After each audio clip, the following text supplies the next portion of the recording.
their favorite plague is out of the 10 plagues. I would say number one plague is Frogs. frogs. Of course, frogs is number one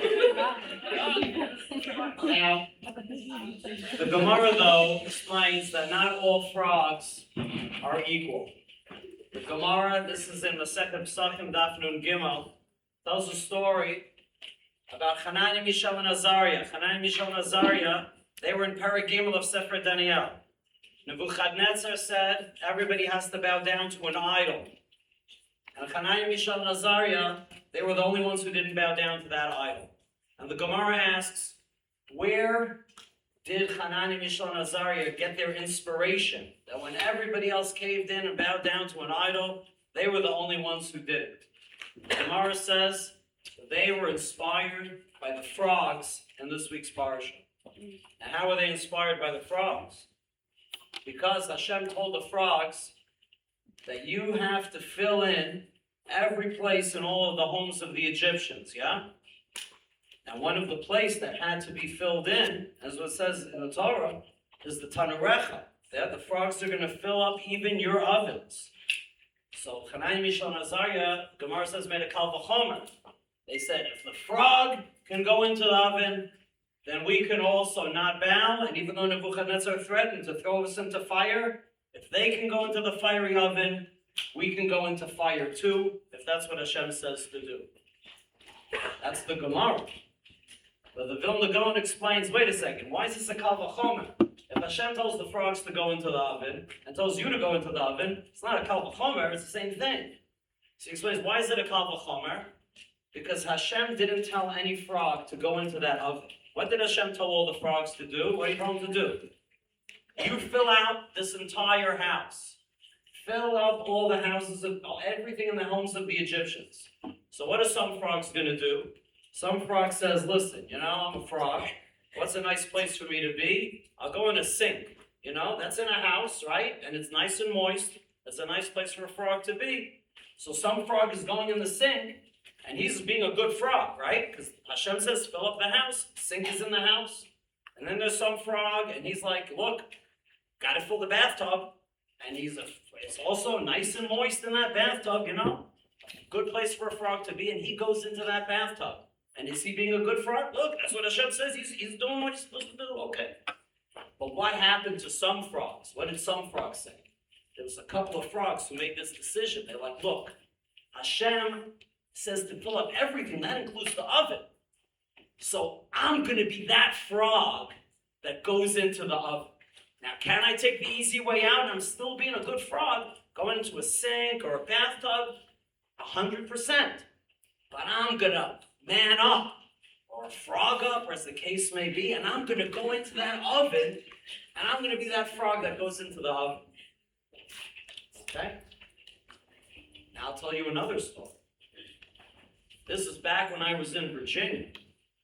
Back when I was in Virginia one time, I got a call. I was in charge of kashrut over there in Virginia, Richmond, Virginia. One time I get a call from a guy, and he says, hey, I'm the guy that runs Powhatan State Farm. Now, I'll tell you what Powhatan State Farm is. First of all, it's named after Chief Powhatan. He was the father of Pocahontas. Because Pocahontas, all that took place in Virginia. That's history. So they had a state farm. State farm was like a prison, but it wasn't regular. It was a big farm. And this is for people who did like little crimes. Maybe they did a bit of drunk driving or petty theft, a 7-Eleven, these kind of little things. You ever see sometimes they say, you're going to go to jail for 55 days, right? So they're not going to put him in jail with, scary people. That's not okay. So he has to go to a different kind of thing. Goes to a farm.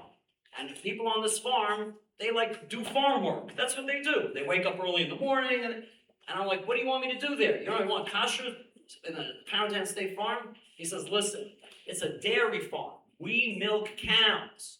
And we want you to come to check the kashrut of the milk. And I'm like, milk? Milk is milk, man. I don't know, what is it for me to check? If milk comes out of a cow and you drink it, it's kosher. Milk is kosher. He's like, nah, you come down here, you'll see. All right. So I drive down, I go to Powhatan State Farm. And I'll tell you, Powhatan State Farm, you go there, people are walking around. They got these orange jumpsuits, everybody doing farm work, baling hay and stuff, taking the cows around. And then there's these people on horseback.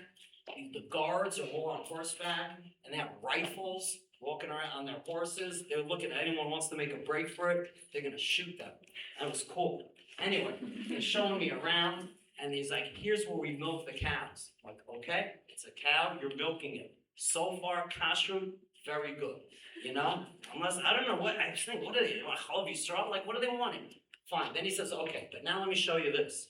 We go to this big storage room, and in the storage room, there's tons of bags of stuff. It looks like bags of cement. And he opens one, and he takes out this white powder, and he says, listen, we don't give the people in jail real milk. What we do is we got this white powder stuff, and we mix it with water, and it makes this kind of like murky, cloudy substance that's kind of off-whitish. And what we do with this substance is we mix in about 20% regular milk and 80% of this business. And that's what we give the people in prison to drink. Because they're in prison and they don't deserve real milk. And this is cheaper because it's water mixed with this powder stuff. That's what we give them. I'm like, whoa, that's pretty wine. And I look on the package and there's a giant OU on that powder. I'm like, this is kosher. I said, this milk is kosher. He's like, no. You can't legally call it milk because there's too much water and this white powder in it. Legally, we have to refer to this as milk product. It's not milk, it's milk product. Okay, good. Now I'm going to tell you something about milk product. Milk product, if you drink it straight up, you're going to know something's off about that thing. But if you mix in a little bit of milk product into a cup of coffee, you could sort of pass. And like, all right, it's coffee. It's something weird. Coffee. Maybe you're making chocolate milk. Maybe you put in usually 2 heaping teaspoons of tablespoons of powder in it. But then with this, you put in a 3rd one. Maybe you taste it, maybe not. It can pass. Milk product. It's not ketchup. It's not lemonade. It's not another drink. But it's not quite milk either. Now I want to tell you something. You kids here in Midresha Harova, you're good kids.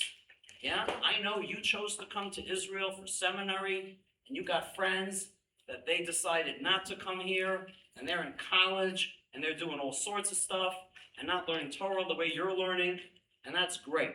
So you're all great.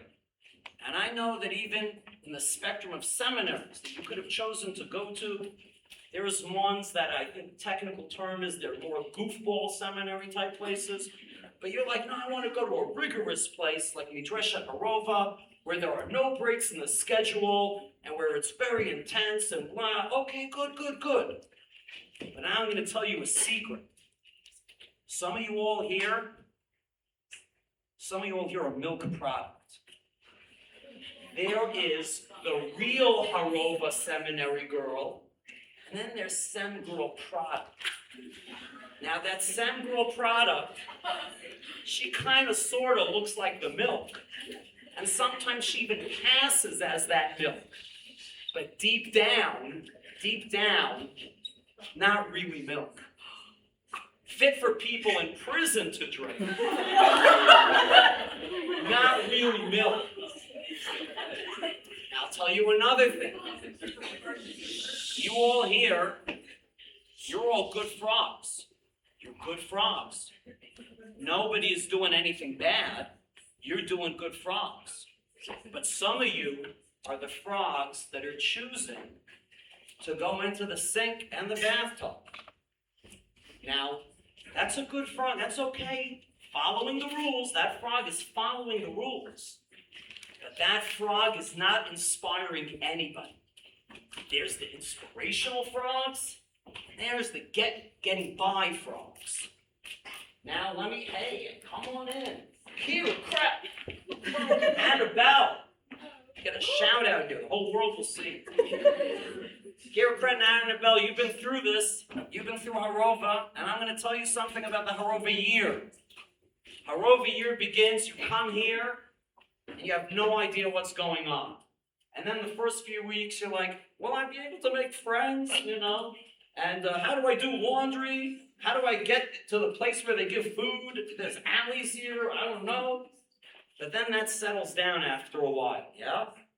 But I'm going to tell you, because I've been doing this a long time teaching at Harova, the first sign that the year is really getting on, MTA leaves. Now it's like, whoa, wait a minute. This year, we're in the thick of it now, yeah? What happens very soon after MTA leaves? Shabbat leaves. Whoa, that came back to back. Soon after that, back to back, Poland trip. Come back from that Poland trip, a few weeks later, a seminar. A few weeks later, then what happens? Purim. What comes right after Purim? Pesach. You come back after Pesach. Then it's just a bit of time, Shavuot, and then what happens? You're out of here. So I'm going to tell you something, that if any of you all were thinking, wait a minute, I got to get going. I got to do something with my year here in Israel. I am telling you, we are long past that time. We're already in the heavy part of this year. And I know that there's some people in the audience here, and you're like, I don't know, what kind of frog am I? Am I the milk or the milk product? But I'm telling you, this is the time to do something with yourself and make this year a serious kind of a situation. All right, now let's work it out. Let's see how it's going to happen. So I'm thinking, I think that there's basically 4 elements, the 4 pillars of Harova. But then there's a pre-pillar too. Let's start with the pre-pillar. The pre-pillar this is before anything. You know what? There's a discussion of the Jewish philosophers about whether believing in Hashem counts as one of the 613 mitzvahs or it does not. The people who say it does not, obviously they say you have to believe in Hashem. But they say, no, this is so foundational. This is what the whole rest of the system is based on. So it's not even a mitzvah. Like, it can't be a mitzvah. Like, you have to believe in Hashem to get the whole thing started about having all the other mitzvahs. The foundational thing is, number 1, you have to just show up, okay? Now I'm going to tell you something that happened. You know when we changed the clock the other day? It was a few months ago. We changed the clock. When we changed the clock, we got an extra hour, 4 backwards.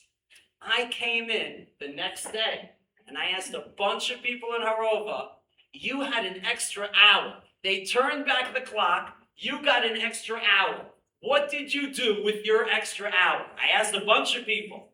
I will tell you, out of all the people that I asked, I got only 2 answers. From every single student that I asked, 2 answers. Could anyone here guess? What were the only 2 answers that I got? Sleep. Number 1 answer. I slept. You understand this? You're getting an extra hour of life. What is your choice? I will go to sleep. Okay? You know what answer number 2 was? Answer number 2, who's going to guess? What? Yeah, I was on my phone. And I'm thinking, my God, in life, the most precious commodity that we have on this planet that you could never get back is time. If somehow they're moving all the clocks and you are getting an extra hour, I would imagine that what you want to do in that extra hour is something that is so exciting for you. Something that you said, if I only had more time in the day, I would do more of this. And what is the thing that every single person I asked was one of these 2 things? What was it? If I had more time in the day, I would be unconscious. That's what they're saying. I'd either be unconscious on my phone or I'd be unconscious sleeping in bed.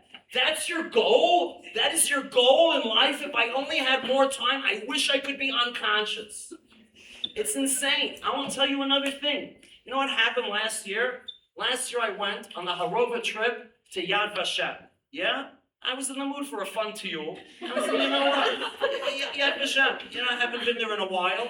See what's in the food court. You know, we'll see what's going on.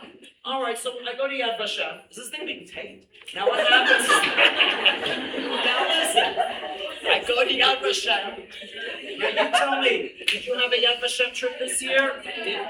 All right, now I want to ask you something. How long is the bus ride from here to Yad Vashem?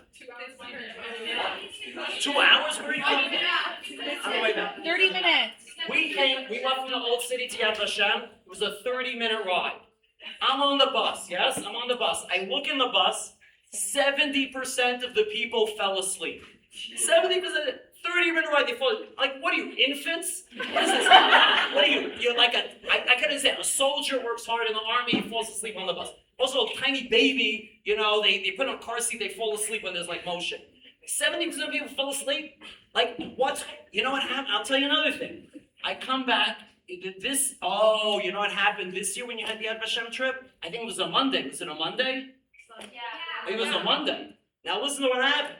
Rav Eitan was off in Miluim, and I was subbing for Rav Eitan. Oh, now he has a class that's Parshat Monday morning and Thursday morning. So I come in on Thursday morning, and I'm subbing for him. And I'm like, okay, Parsha quiz, you know, everybody, that's what we do every week. That's what you're supposed to do. Good. And what do people say? Oh, yeah, I didn't have time to do the Parsha. I didn't have time to do Parsha because, you know, there's a trip on Monday when we usually, trip to Yad Vashem. Trip to Yad Vashem, listen, man, you have a half-hour trip on the way there, a half-hour trip on the way back. What does that add up to? An hour. Is it possible for a human being to take a Chumash with Rashi on the bus with you and read it as you go, and you got an hour right there? What, nobody thought of this? This is like, no, I'm going to go on the bus and take a nap. I want to ask you something. Did you guys fly to Israel for the year in order to take naps? It's insane. That's what I'm telling you. The pre-thing is, you have to be doing stuff. Just do stuff. You know what happens sometimes? Sometimes I'm teaching a class in the morning, and they're like, where's this person? I don't know, I left the apartment, they were still in bed. So get out of bed! People, you know, you have stuff on Shabbos, you have Shiurim, I don't know, whatever. Lunch even. So just get out of bed and do it. I'm telling you, the prerequisite in life is to choose activity over inactivity. That's just baseline of being a human being. You look back at your year, what are you going to look back on? Oh yeah, you know that Shabbos that I slept till 11:30. Man, what are you talking? That's crazy. So that is the baseline thing. Just show up. I know that there are people here who never wake up in the morning early, and even to this very day, you have not been to a Harova breakfast. I will tell you something. The Harova breakfast is hotel class breakfast. It's a fantastic breakfast. I go there as much as I can. I go to the Harova breakfast, sometimes twice a day. You know, if they don't clean up, I come back for brunch. Why not? The eggs are still there. and then there's people, I always meet these people, they're like, oh, what do they even serve at breakfast? How about if you wake up and go to breakfast and see once in a while? They're giving you free food over there. I'm just saying, listen, not even with Torah stuff. Just as a person, go out and be doing stuff. Go out and experience things. When there's a tiyul, what, are you going to be the person that stays on the bus? You go out and do the tiyul. Right? When there's a shiur, you go listen to the shiur. Yeah, what's going to happen? Okay, so you listen, you liked it, you didn't like it, but at least you did something. So this is the prerequisite of life. When you have a choice for inactivity or passivity or doing something, just do something, okay? Good. Now let's talk about the 4 basic principles. Now listen, now I'm going to tell you a secret. You want to hear a secret? Yeah. Now, I've been teaching in these seminary, yeshiva type places, I think for now it's been 20 years. It's been a bit of time. Now I try to keep in touch with students from a long time ago.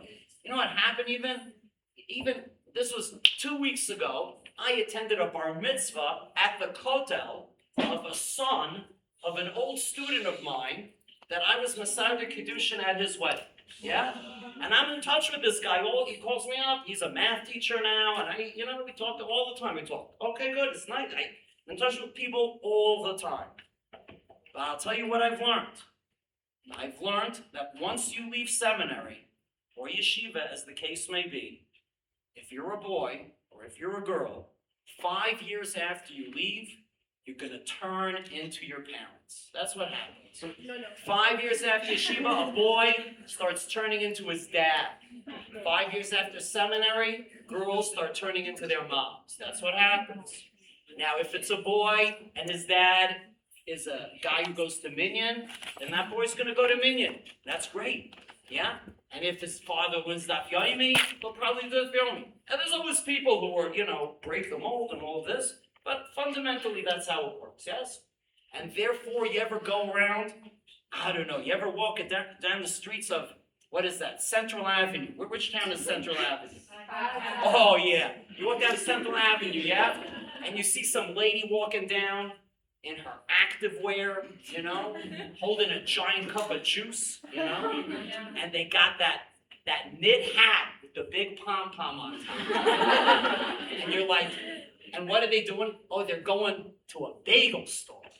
They're going to Toddy. Oh, but they can't eat the bagel. They got to scoop out the entire inside of the bagel, and then they're going to eat the bagel. And you're like, and then they sit around, they're just talking, and you're like, lady, how is this your life, right? How did you get to this point? And then you think, didn't you go to seminary once? Weren't you like a long time ago a young, bright, 18, 19-year-old kid saying, oh, I want to grow. I'm looking to grow. Like, lady, you're not growing anymore, You're wearing jeggings and you're haunting Amazing Savings. That's what you're doing. You're walking down the aisles there, you haunt that place. You don't need anything from Amazing Savings and you're still here. And you wonder, how did this happen to a person? How did this person turn into this? Now, here's the secret. You will turn into that. That will be you. Unless you do something about it. Because life is going to throw stuff at you. You're going to go to college, and then there's tests, and there's work, and you have to have a job, and you're going to get emails all the time, and phone calls, and you have to respond, and you have to go here, and you have to go there, and then there's a meeting, and your kids, and they have homework, and parent-teacher stuff. That's what happens. Life is just a barrage of stuff happening, and you barely even have time to think when you're an adult. You have no time to just sit down and catch your breath. And then you're just in the zone. You're just in this gigantic machine, moving from one thing to another. And you have no time to think, like, wait, what am I doing with my life? What do I want to do? This year is when you can lock it in. This year is when you have a little bit of a break from all of that mess going on. What do we say, Ariel? When is it that people have time to think in this busy world? When? In the shower. No one's answering an email in the shower. Yeah? There you go. No one's texting in the shower. My friends, listen. That's the time to think, and this year is one long shower for you. This is when you're going to be able to think about stuff. Whatever you lock in now, then you can keep later on. Now let's talk about the 4 basic elements, I believe, from Harova. Number 1 element, I will say, and this is the most fundamental, is to have good midot. To just act like a normal, good person. Now I'm going to tell you something, that I go to breakfast at Harova. I also go to lunch at Harova sometimes. And I will tell you, now on one level it's amusing, but on the other level it's a little bit, makes you lose your faith in humanity. When you go on grilled chicken day, and people are just going crazy trying to get at this grilled chicken. And I'm thinking, what's going on with you? Like, post-traumatic things? Like, where did you grow up? Were you living on the streets, going through garbage cans? And I got a chicken cutlet, get out of my way. That's it, get out of what's happening over here? I want to say seriously, I will say that there are a few classy people and you know who you are, that stood by the side and said, I'm not getting involved in this. I'm not getting involved in this ruckus. It's chicken cutlet. What the heck, man? I could just get salad from the other tables down there. I will say that the salad, to me, highly recommended. I like that salad. It's a nice salad bar. In fact, I will say that more or less the only time I ever eat vegetables is when I'm at Harova. You know, they cut it up for you and you can put it together, and it's a salad. It's a salad. And I'll tell you, if you want an outdoor dining experience, you know, you say, oh, I'd like to go out for lunch. This is what you do. Go to the salad area, but make yourself a salad really fast. Then it's Salad Express. You're like, oh. Now this is what happens. And I'm thinking, all of these people attacking each other on Chicken Cutlet Day. Does anybody, who wants to be that person? Like honestly, who wants to be that person? So I'm going to tell you, the first step in being a mensch is when you're in a situation, think, what would a person with any kind of good midot at all do in this situation? Even if you don't have good midot, just pretend. If I had good midot, how would I act in this scenario? I'm going to tell you even further, that if you're in any situation, for example, let's say somebody upset you or triggered you maybe in your dorm or whatever it is, and you want to get angry at them. So what do you have to think? Okay, wait a second. But if I was a person with good midot, then what would I do in this situation? Just pretend and see how that's going to work for you. And I will tell you, this is the simple, low-tech solution to having good midot in any situation. It's simply to pretend that you have good midot. If you pretend that you have good midot, then after a while, it's going to be second nature to you to pretend. And you will pretend. And maybe you'll pretend for a year. Maybe you'll pretend for 10 years. Maybe you'll pretend for your entire life. And that's great. Because you know what everybody has? Everyone has the Yetzer Hara. And every single person has to pretend a little bit because there's challenging situations. But that's what you gotta do. And that's the simple way to do it. I'm gonna say also, just try to be somewhat helpful once in a while. You know what happens? I come into a classroom sometimes and there's like, I don't even know what to say. Like a wrapper of some food on the floor, or I'm like, who leaves a wrapper? Like, what kind of savages are doing this? Who's leaving half a cup of some kind of drink in a disposable hot cup over there? Yeah. And then I come in, and sometimes you see I come in and I try to tidy it up a little bit. Yeah. So how about if you do that once in a while? Right? You see, it's gross, right? So just do it. Well, why not do it? It takes 1 second. If you come to class 3 minutes early, instead of, I don't know, checking your WhatsApp for another 3 minutes, then throw away these half cups of water and, you know, all kinds of other residue that everybody leaves behind, yeah? Just be a person. Just be a normal person in some fashion. You know, it's also, people also say hello to each other, yes? When you pass by a human being, you know, in Richmond, Virginia, I'll tell you something. Richmond, Virginia, you know what the custom was? If you pass by any person in the street, you say hello to them. Complete stranger, you say hello to them. That's what you do. I would walk to shul on Shabbos. I had a suit. Back then, I had to wear a suit. That was the job. On Shabbos, I wore a suit. I'm walking. I had a neighbor. This guy, I didn't even know his name. He was like 4 houses down. I don't know his name. This guy would go on his riding mower on Shabbos. He's a guy. So he's mowing his lawn on Shabbos, yeah? He had a riding mower, yeah? And he had 2 cup holders on his riding mower, you know? Because he had up 2 beers. It was a 2-beer trip for him, you know?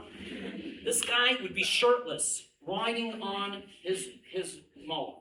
And I'd pass by, and from his mower, he'd go like this. He'd say hello. And I'd say hello back. You see? I'm telling you, you pass by a person, you say hello. That's what you do. You're like, it's awkward. I feel weird. You know what? I feel weird 24/7. Right? That's what happens. Just do these things. Just pretend. If I was a person who, like, you know, had derech eretz, what would I do? That's what I'm telling you to do. So number 1, let's try to have a little bit good midot. Also, I'm going to tell you another thing. You're super lucky that you're in the old city. You know why? Because people from all over the world visit the old city. And you'll meet people from all over the world. I'm going to tell you know what happened the other day? You know that art store near what do you call it? There's like a painting store or something, yeah? And he has like these really weird paintings, you know? And then you wonder, who's ever going to buy those? Like, that's weird, but okay, he sells it, I don't know. So you know what happens? One day, there's two Korean women, they're looking at a painting. And then I'm passing by, and they say, hey, could you explain to us what this painting is about? And I explained to them, oh, there's an aleph and a taf and a met and this, it had some kind of meaning. I explained it. And I say, thank you very much. Then I say, well, where are you from? And they say, oh, we're from South Korea. I'm like, well, how do you like Israel? Oh, yeah, Israel's great. Israel's very nice. Good. The other day, that store, Mendy's or something? What is that? Yeah, that's that guy. All right, so I see a nice couple there. And they look like they might be from Africa. So I come over to them and I say, I'm like, hey, where are you guys from? And they say, we're from Gambia. That's in Africa. And I'm like, hey, how do you like Israel? They're like, yeah, it's nice. I'm like, yeah, you having a good time here? People are friendly to you? They're like, yeah, it's nice. I'm like, okay, enjoy your trip. It's really nice to have you here. I want to tell you something. Those people going back to Gambia and going back to Korea, what are they going to say? I was in the old city, and I spoke to a Jewish person. That was a nice Jewish person, yeah? How many Jewish people are they going to be in contact with in Gambia? Not too many, yeah? You guys all the time you're in the old city, right? Do you ever pass by people in the old city who look confused? Yeah. Oh yeah. And then you could go over to them and say, hey, do you need some kind of help? Right?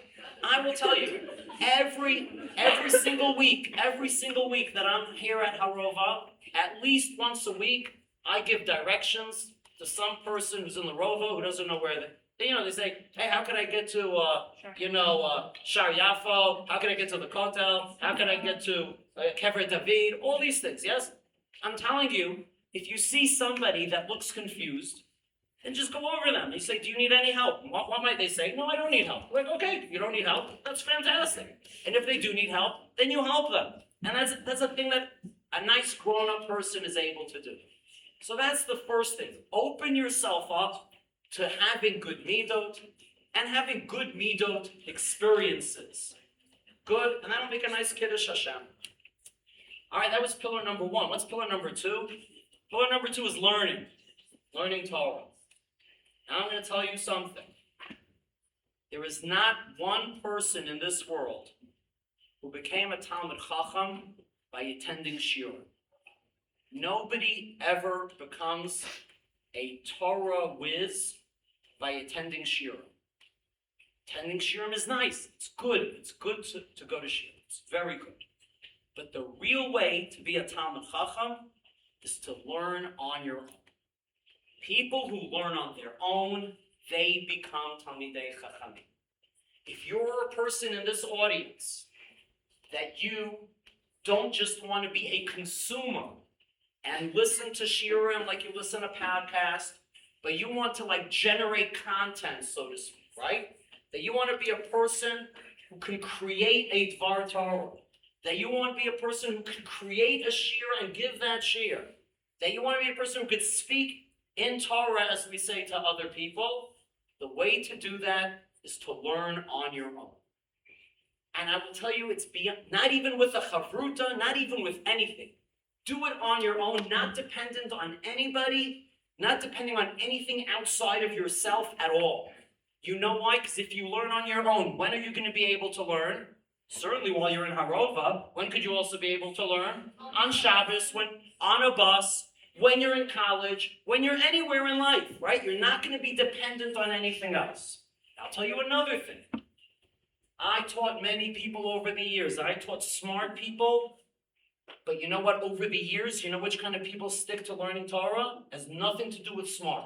It has nothing to do with people who are bright or clever. It has to do with one factor and one factor only. People who are stubborn. People who pick something and they continue to do it no matter what. People who are, on some level, we're going to say obsessed. And they say, I am going to do this thing. Those are the people who stick with it. And you know this from everything else in life. Did you ever meet a person who attends exercise classes? They're like, yeah, I go to jazzercise or Zumba or whatever it is, But you know the people that are the real exercise fanatics, what are they doing? They're doing stuff on their own. They're like, no, I'm going to go, I'm going to pump iron, I'm going to, do all this kind of stuff on my own. But I'll tell you another thing, that those people who are really into it, and some of these people, what do? They want to go on a run. Well, when do they go on a run? When do they do? When could you possibly go on a run? When do they do it? Every day. Oh, every day. But when do they do it? Before. They do it before, right? And what about break time? No. Break time. I'm bringing a bag with me of gym stuff because during the break I run and I go to the thing. I go to the gym and then I come back. I'm going to tell you, if you're a person in this audience, I'm triggering Elisa with all this talk about exercise and Torah. Those are her two triggers. Thank God I didn't mention gluten. She would have left even earlier than Elisa. She wanted a shout out. She asked me, some of you were there. She says, I want the shout out during Shiur Klali. That was the shout out. Now what happened? So listen, if you're a person that you really want to be a Torah scholar, so those are the two keys. On your own, and outside of the normal time. Do it outside of the normal time. I'm not even saying in the Beit Midrash. The Beit Midrash, that's kid stuff. You're supposed to be in the Beit Midrash learning. That's kid stuff. What?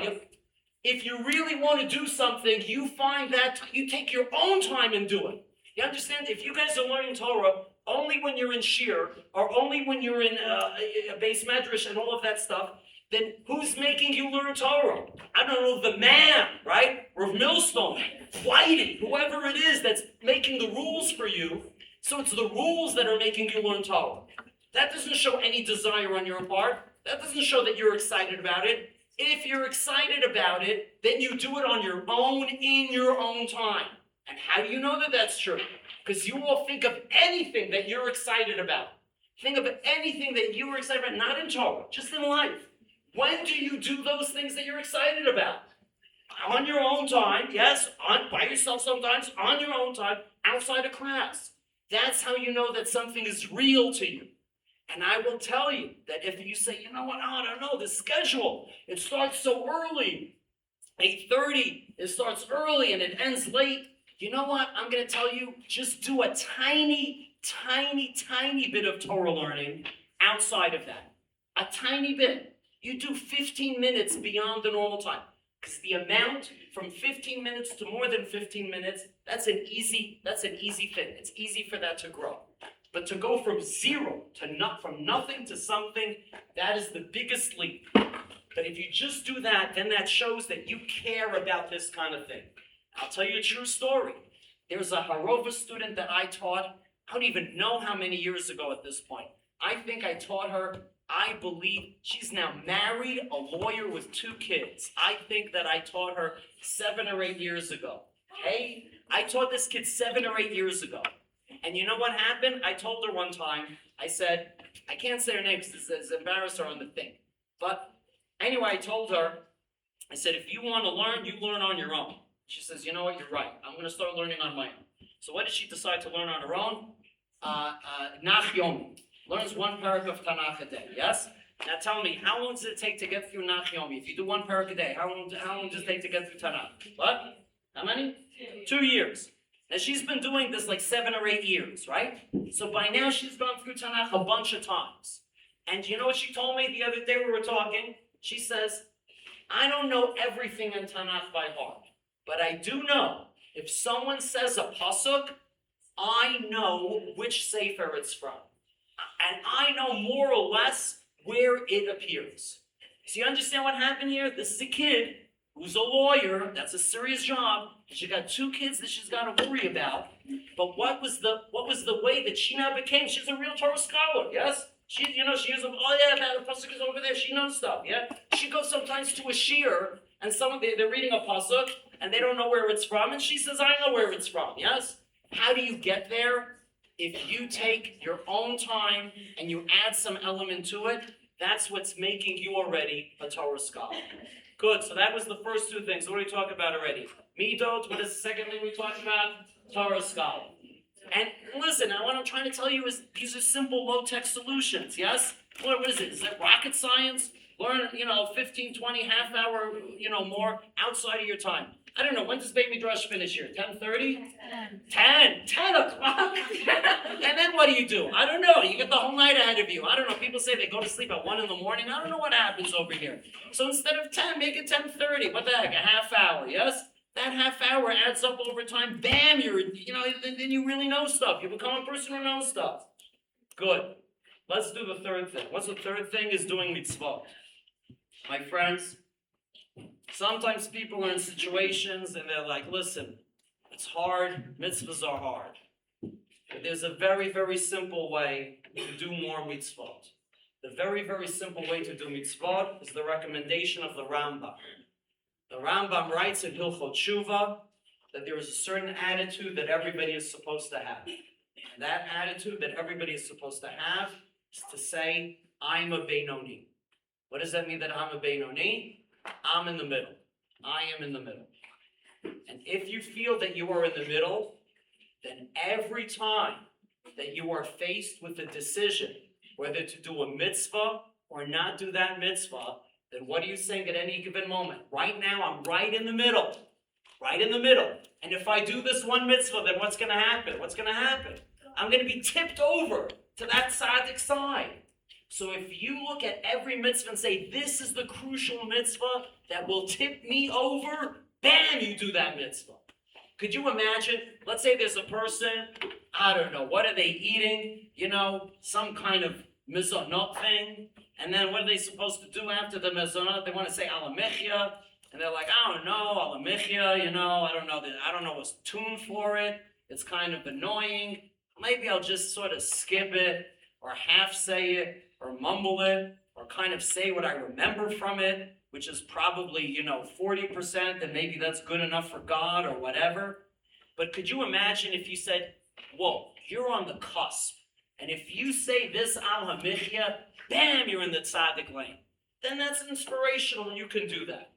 My friends, listen, it's unhealthy for a person to look at themselves as a tzaddik. You know why? Because if you're a tzaddik, then what do you think about yourself?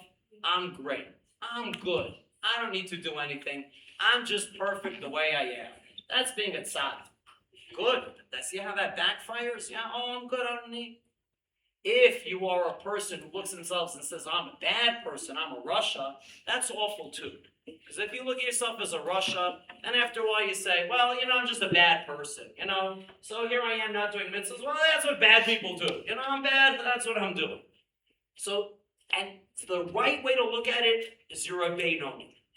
Do Beinoni people have struggles? Sure. That's normal for a Beinoni person. Do Beinoni people have their ups and their downs? Sure. But that's normal, and that's good, and that's healthy. But you should be having that struggle. The whole problem is when you don't have that struggle in the first place. What do we say? What's the name of the Jewish people? Bnei Yisrael. Why Yisrael? What does the word Yisrael mean? What does Yisrael mean? Yeah, to wrestle. To wrestle with things that are stronger than you. That's what we're supposed to be doing. If you don't feel that you're wrestling, if you don't feel that you're trying to push that somewhere in the mitzvah world, then I would say that you're doing something wrong. So what did we cover?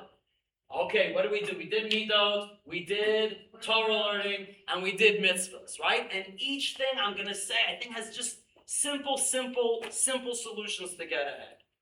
Now the fourth thing, the fourth pillar, so to speak, of Midrash Harov. And that fourth pillar, of course, is to come and live in Israel, of course. Now, my friends, we all know that all people have all kinds of great excuses about not coming to Israel, yes? But if you think about it, all of those things that people say about reasons not to live in Israel, that's what anyone who's not from says about anything from that they don't want to do. Yeah? You talk to somebody, you ever try to talk to someone who doesn't keep Shabbos? And then you say, hey, you should keep Shabbos. What do they say? It's so difficult. And you're like, what are you talking about? What? The trade-off of having Shabbos? It's worth all of that perceived difficulty. And then what do sometimes people say about moving to Israel? It's difficult. Living in Israel is hard. I'm going to tell you what's hard. You know what's hard? Life is hard. Life is hard. You're all little kids. To be a grown-up is hard. You know where it's hard to be a grown-up? In America. You know where it's hard to be a grown-up? In Israel. You know where it's hard to be a grown-up? In England. It's hard to be a grown-up on planet Earth. That's life. It's hard. You choose. You get it hard here, hard there. What do people say? Oh, but it's so much more expensive. I don't know, things cost more. You ever try to talk to someone who doesn't keep kosher? And you say, hey, you should keep kosher. Like, I don't know, that kosher chicken costs more than the Kentucky Fried Chicken. That costs more. What, I could go, I spend $1 and I get a double burger at McDonald's. I go to a Jewish place, it's $12. How is that going to work? That's how all of the Aliyah excuses are the same I don't want to be from excuses. Now, I'm going to tell you something. When I was in Richmond, I was a rabbi in Richmond for 10 years. I would tell my congregants all the time. One of my standard speeches as a rabbi there was, get out. Leave this place. I would tell them all the time, there is no Jew in the world that God meant to live in Richmond, Virginia. You all leave. And then they'd say, but if we leave, what's going to happen to Richmond? Like, well, I don't know. Whatever the hell happens, happens. We're not responsible. What do you think? They had great yeshivas in Bavel. Where are those great yeshivas now? It's Iran, and they're having riots where those great yeshivas were. If that didn't last, and that's the ultimate galut, where they created the Gemara, that didn't last, no galut is going to last. So just get out. It even happened one time that the Israeli consulate called me up. The guy from the Israeli consulate in Washington, D.C. called me up. He's like, what's going on in your town? There's all these people applying for Aliyah from Richmond. Why is that happening? I said, because I tell them to get out of here, And then ultimately, I left too. That's what you're supposed to do. Leave this place. So number one is realize that Golus is Golus. Good. Now, the second thing is pick a job that makes sense in Israel. Yes? If you're saying, oh, you know what I'm going to do? I'm going to go to law school, and then I'm going to come to Israel after I finish law school. And you're like, wait a minute. So you're going to be trained, let's give an example in England. You're going to be trained in British law, and then what? Then you're going to come to Israel, and what are you going to do with this degree? Yeah? Well, you're going to work at Alma Soups? Like, what's going to happen with that? Yeah? You're like, I don't know. You go, and you put on a wig, and you're the solicitor, and that's what you do. So listen, whatever job you want to do in college, at least pick something that makes some kind of sense in Israel. Yes? Good. Next, save your money and live a temporary life when you're in Chutz La'aretz. Now, what does that mean? You have to understand that when you're in Chutz La'aretz, you're on the way. You're in transit. You're in transit to really living here in Israel. So therefore, when you're outside of Israel, whatever you do not lay down roots. When we were there, my wife and I and our kids, we never bought a car the whole time we were in America. 10 years in Richmond. All we did, we leased. Yeah? Because what happens at the end of a lease? Give it back. I will tell you, one time, we had to get bookcases for my Sfarim. We came to the house, there was a rabbi's house, but it wasn't furnished. And I had to go get bookcases. So I go, at the time, there was a store called Kmart. I don't know if Kmart still exists. But it was like Walmart, but like for lower class people, yeah? If you could imagine such a thing. Now, I go into Kmart, and I'm looking at bookcases, and the guy's showing me around. And he says, this is a bookcase. You put it together at home, but it's made out of really low quality wood that after a while it starts sagging. The shelf starts sagging because the books are heavy, and it's not good wood. I'm like, how long does this thing last before the sagging turns into a break? He says somewhere between 8 to 10 years. I'm like, exactly. That's exactly what I want. And that's what we bought. By the time we left, Those things had no value whatsoever. I don't know what kids, I think they just burned them after we left, Lag B'Omer or something. There's no point to them. We had, you know what, when I lived in Richmond for 10 years, we did not have night tables. What do we do for night tables? The shul had old folding chairs that they replaced because they were so old and rusty. You know, these like metal chairs that are rusty? They were rusty. They couldn't use them anymore. It was not safe. People would sit on them and get rust on them. So I said, what are you going to do with these rusty chairs? They said, we're going to throw them out. I'm like, okay, how about if you give them to me instead of throwing them out? I'll take them. And I went and I bought spray paint, and I spray painted that nice emerald green. Took care of it. There's a spray called Rust-Oleum. You spray it on things like makes the rust stop a little bit. And then I painted them green, opened them up. That's the night table. That's the night table. Because we don't want to have any furniture, right? We had our beds. It was just mattresses. Mattresses on a box spring. That was our bed. One time, listen to this. One time, my wife and I were going out to eat. We had to go to Maryland to eat food in Maryland. There was nothing kosher in Richmond. And we got a babysitter. A young girl from the shul was the babysitter. Like a teenage girl. I don't know, like your age or something. Anyway, when we're leaving, I'm going to pay her. And she says, I can't take money from you. I'm like, what, you can't take money from me because I'm the rabbi? I said, come, I'm giving you money. She said, no, I can't take money from you because you're so poor. I'm like, what do you mean I'm so poor? She's like, you have no furniture in your house. I'm like, first of all, that's minimalism, right? I was ahead of the game. That was number one. But number two, I don't want furniture. Because every piece of furniture, that's an anchor. That's holding me back over here, yeah? You gotta live no anchor lifestyles there. The way you live there, you have to have in your mind, I'm in temporary mode. Temporary mode. And that's what you do. Good. Now the other tip is, if you want to live in Israel, the simplest way to live in Israel is to live in Israel. Now how does it work? When you are in college and you have some kind of summer off and it's time to be an intern, then where do you go for that internship? You go to Israel. Yeah? As much as you can, you live in Israel. If what is it, these schools in America, when do they finish? Like in May or something? I don't know. When does it get back? May to like September, August, October? Yeah, like months on end. Months on end.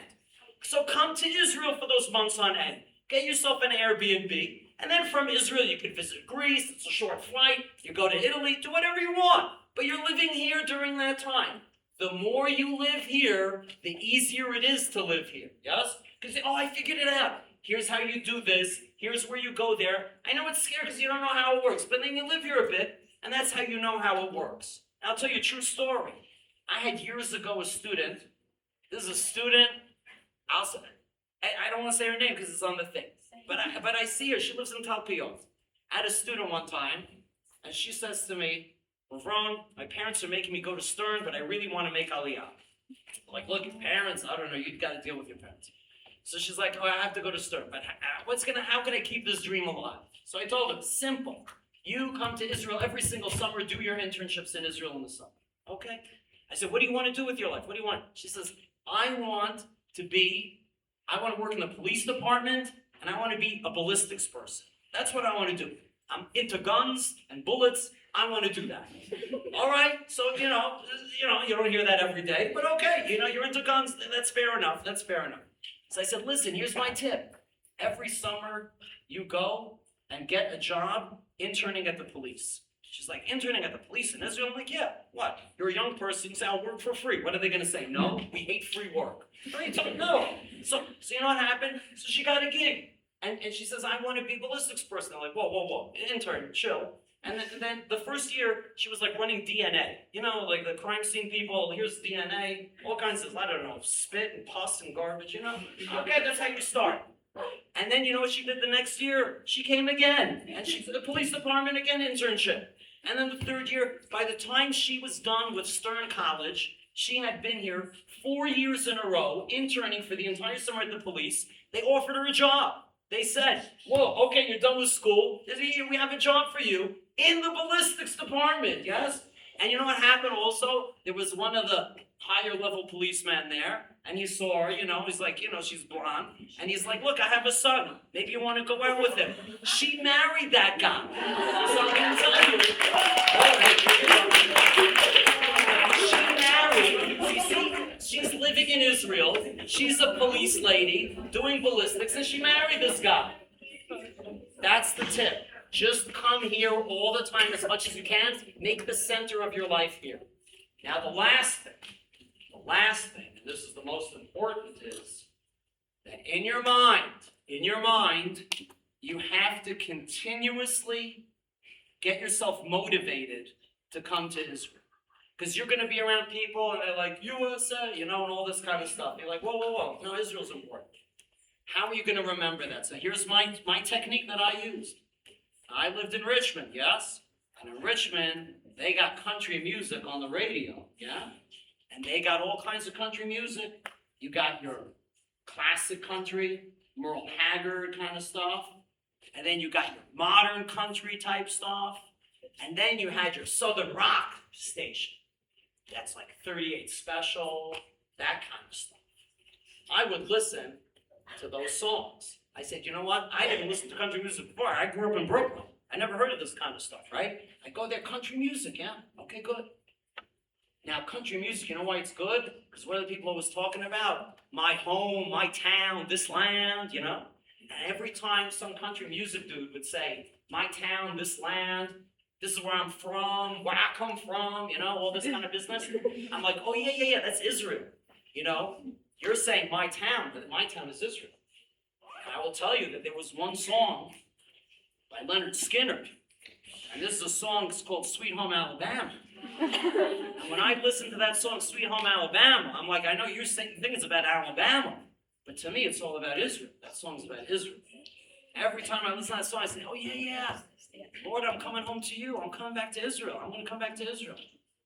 And that was the inspo. I tell you, when I left Richmond, I went and I got myself a CD, Leonard Skinner Greatest Hits, and I brought it back with me. I'll tell you what happened.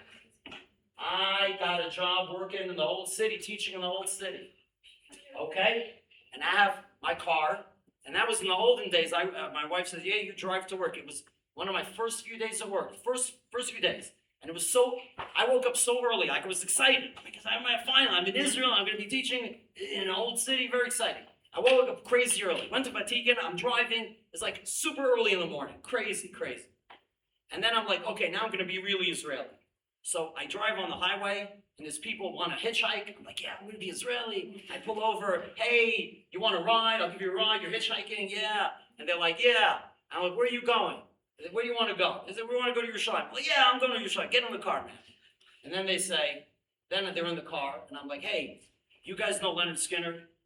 And they're like, I don't know, we don't know Leonard Skinner. I said, you know Leonard Skinner. Everybody, even if you don't know anything, you know at least 2 Leonard Skinner songs. You know Freebird, and you know Sweet Home Alabama. I'm like, oh, Sweet Home Alabama, we know that, yeah.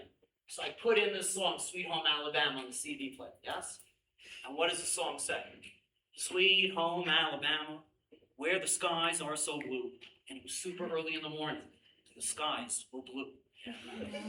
And then what does the song say? Sweet Home Alabama, Lord, I'm coming home to you.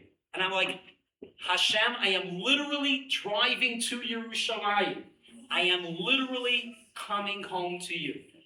And I will tell you, to this day, I still listen to Skinner. I still listen. And to me, that's a song about Israel even to this very day. So I'm telling you, you find your song and you make it. You make it in your head about Israel.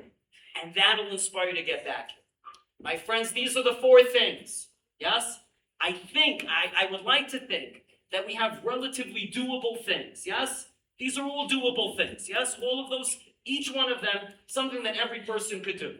And in this way, you can transition from being just milk product to being real milk. From being just a schlepper frog in a sink to being that inspirational frog. Thank you.